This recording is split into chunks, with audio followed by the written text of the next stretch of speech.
In today's video, I'm going to show you how to link Twitch to your Epic Games account step by step, quickly and safely. This is really useful if you want to connect your accounts for rewards, drops, or other Epic and Twitch features, and I'll walk you through the exact process so you can do it without any confusion.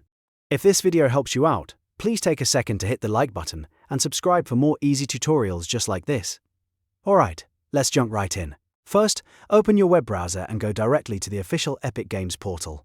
Make sure you're on the correct official website so you know your account is secure. Once the page loads, sign in to the Epic Games account you want to connect with Twitch. If you're already signed in, you can move straight to the next step. After you're inside the Epic Games portal, look over to the left sidebar menu. This is where Epic keeps the account settings and connection options. In that menu, select Linked Accounts. This section shows all the external services that can be connected to your Epic Games account. On the Linked Accounts page, you'll see a grid of different platforms and services. Find the Twitch module in that grid. Once you spot it, click the blue Connect button underneath it.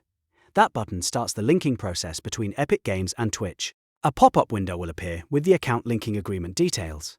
Take a moment to read through it carefully so you understand what permissions and account connections are being approved.